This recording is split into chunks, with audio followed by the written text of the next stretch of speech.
के चुनाव के तारीखों का ऐलान, दूसरी तरफ कांग्रेस की लिस्ट जारी हो गई है। जी हां, खबर बताती हूं पूरी विस्तार से। 2025 के बिहार विधानसभा चुनाव को लेकर महागठबंधन में अभी तक सीटों का बंटवारा नहीं हुआ है, सीट पेच फसाई हुआ है। कल भी रात में तेजस्वी ने मीटिंग की, लेकिन माना जा रहा है कि आज जहां बिहार चुनाव के तारीखों का ऐलान हुआ है, तो कल यानी कि 7 अक्टूबर को महागठबंधन की भी तरफ से सीट बंटवारे पर सहमति बन सकती है। इस बीच सूत्रों के हवाले से बड़ी खबर सामने आई है कि कांग्रेस ने करीब 6 सीटों पर अपने उम्मीदवार तय कर दिए हैं। 6 सीटों पर कांग्रेस ने लगभग नाम तय कर दिए हैं और यही उम्मीदवार होंगे, इसमें कोई चेंजेस नहीं होंगे।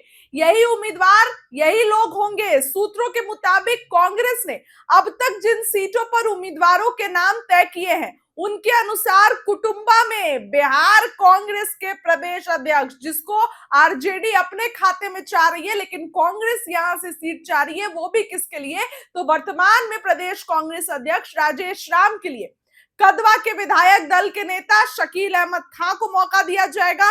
औरंगाबाद से, सुनिएगा दोस्तों, औरंगाबाद से आनंद शंकर सिंह, तो वहीं मुजफ्फरपुर से विजेंद्र चौधरी को उतारा जाएगा। 4 विधायक यहाँ पे देखिए फाइनल हो गए, मतलब 4 जो लड़ेंगे। कुटुंबा से राजेश राम प्रदेश अध्यक्ष, कदवा के विधायक दल के नेता शकील अहमद खां, औरंगाबाद से आनंद शंकर और मुजफ्फरपुर से विजेंद्र चौधरी को उतारा जाएगा। दूसरी ओर किशनगंज से इजहारुल हुसैन को मौका दिया जाएगा। ये सभी कांग्रेस के मौजूदा विधायक है। सूत्रों के मुताबिक कांग्रेस स्क्रीनिंग कमेटी ने इसके अलावा रीगा सीट से पूर्व विधायक अमित कुमार का नाम भी तय कर दिया है।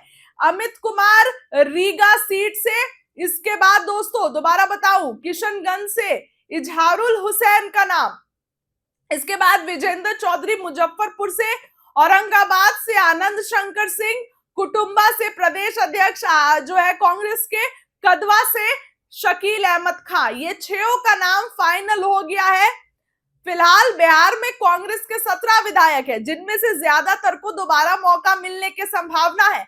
हालांकि खराब रिपोर्ट के कारण 1-2 विधायक का टिकट कट सकता है, 1-2 विधायक को टिकट नहीं मिलेगा।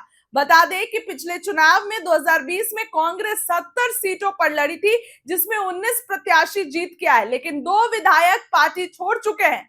माना जा रहा है कि इस बार 2025 के विधानसभा चुनाव में महागठबंधन में कांग्रेस को 52 या 55 सीटें मिलेंगी। यह भी एक बड़ी अपडेट आई है, 52 से 55 सीट मिल सकती है।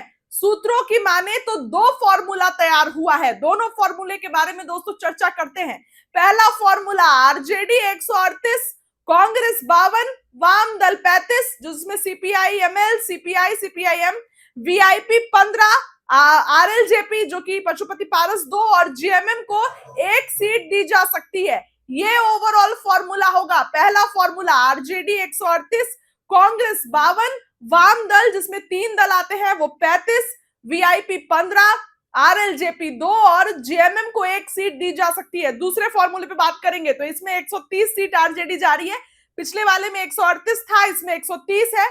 कांग्रेस की 3 सीटें बढ़ गई क्योंकि आरजेडी की घटी तो 55, वाम दल का एज इट इज है पहले फॉर्मूले ऐसा 35, वीआईपी की 3 सीटें बढ़ी क्योंकि आरजेडी ने घटाया 8 सीट तो 18 सीट, इसके साथ 3 सीटें बढ़ी वीआईपी की, आरएलजेपी की 1 सीट बढ़ी और जीएमएम को 2 सीटें। यानी कि दूसरे फॉर्मूले में तेजस्वी अगर 8 सीटें कम करते हैं तो 3 सीटें कांग्रेस को जाएगी, 3 सीटें आपकी जाएगी मुकेश सहनी को, तो 6 यहां हो गई, 1 सीटें पशुपति पारस को और जो है वो जेएमएम को सीटें जाएगी। तो ये फॉर्मूला हो रहा है पहले और दूसरे में। पहले में तेजस्वी 138 पे लड़ रहे थे और दूसरे वाले फॉर्मूले पर 130 में। बस इन्हीं दोनों मामलों में पेच फंसा हुआ है, लेकिन दोनों में कांग्रेस को 60 से कम ही सीटें मिल रही है। दोनों ही फॉर्मूले में कांग्रेस को महज 55 सीटें मिलती दिखाई दे रही है। ये ओवरऑल फॉर्मूला रहा है दोस्तों। ये जो है वो मेरे पास फॉर्मूला आया है और ऐसे में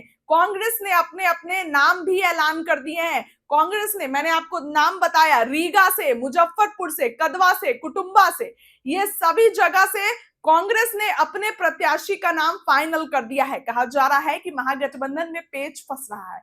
महागठबंधन में कल भी मीटिंग हुई और मुकेश सहनी का ये बयान था कि सब कुछ क्लियर हो जाएगा आने वाले दिनों में, कोई दिक्कत नहीं है, 1 से 2 दिन में। आज बस हम लोग डेट डिसाइड करने जा रहे हैं कि किस दिन प्रेस कॉन्फ्रेंस करना है। तो आज चुनाव के तारीखों का ऐलान हो गया दोस्तों, और कल जो है वो मुकेश सहनी ये लोग हो सकता है कि महागठबंधन में सीटों को लेकर ऐलान करे।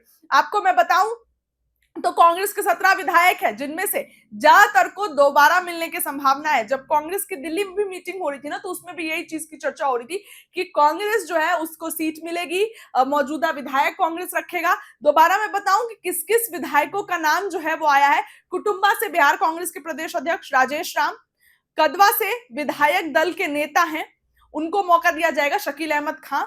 इसके औरंगाबाद से आनंद शंकर सिंह, तो मुजफ्फरपुर से विजेंद्र चौधरी को उतारा जाएगा। दूसरी ओर किशनगंज से बात करेंगे, इजहारुल हुसैन को मौका दिया जाएगा। ये सभी कांग्रेस के विधायक है।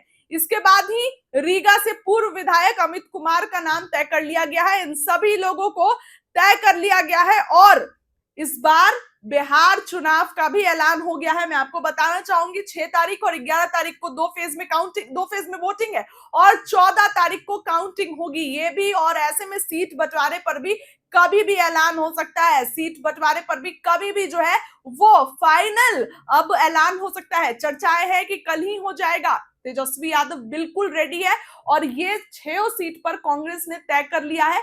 अब ऐसे में क्या कुछ होगा आने वाले दिनों में आपको जरूर बताऊंगी। कितनी सीटें और चाहिए ये भी आपको बताऊंगी, कितनी सीटों पर, क्योंकि देखिए मुकेश सहनी का भी मामला इधर उधर लग रहा है। कल मुकेश सहनी ने कह दिया है कि डिप्टी सीएम मिल रहा है, आप लोग शुभ शुभ बोलिए, लेकिन ना ही ये ऐलान कांग्रेस की तरफ से हुआ है और ना ही ऐलान आरजेडी की तरफ से हुआ है। तो ये थोड़ा सा असमंजस का स्थिति है। कल सीट बंटवारा होगा। याद होगा पिछली बार इस तरह के प्रेस कॉन्फ्रेंस में मुकेश सहनी बीच से उठ गए थे और बोले थे मेरे पीठ में छुरा घोंप दिया, मेरे साथ धोखा कर दिया। दोस्तों इसी तरीके का प्रेस कॉन्फ्रेंस था वो। तो आप सोच सकते हैं कि इस बार भी मुकेश सहनी कुछ ऐसा कर सकते हैं। हालांकि इस बार उनका कॉन्फिडेंस अलग लेवल दिखाई दे रहा है। इस बार मुकेश सहनी अलग लेवल के दिखाई दे रहे, तो जरूरी नहीं है कि वो ये चीजें करे। लेकिन कल यानी कि 7 अक्टूबर को जो मैंने बताया, इन्हीं दोनों फॉर्मूले में से किसी एक पर ऐलान हो सकता है। इन्हीं दोनों फॉर्मूले में से किसी एक पर बात बन सकती है। फिलहाल इस खबर के लिए इतना ही। आपको क्या लगता है कैसे सीट बंटवारा होगा, कमेंट में लिखिए और कल हो सकता है तो ऐलान हो जाएगा। बहुत बहुत धन्यवाद।